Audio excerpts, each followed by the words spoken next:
Premium పేరు father pay చేస్తున్నాడు. Okay, suppose father ఒక 2 years పే చేశాడు. ఇక్కడ అనుకోకుండా రిస్క్ జరిగింది ఫాదర్కి.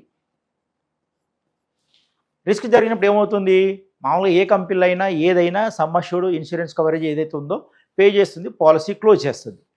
ఇక్కడ అలా కాదు. ఇన్సూరెన్స్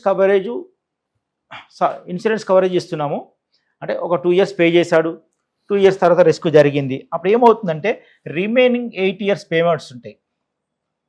ఈ 8 years పేమెంట్స్ అనేది కంపెనీ పే చేస్తుంది.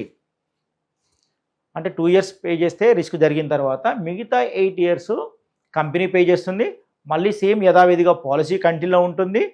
ఓకే, తర్వాత మళ్ళీ 25 లక్షల బాండ్ అనేది ఫిక్స్డ్ గ్యారంటీ అనేది ఇవ్వడం జరుగుతుంది.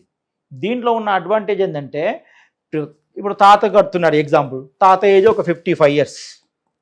ఓకే, ఒక 5 years పే చేశాడు. ఓకే, రిస్క్ జరిగింది. అప్పుడు రిమైనింగ్ 5 years అనేది కంపెనీ పే చేస్తుంది.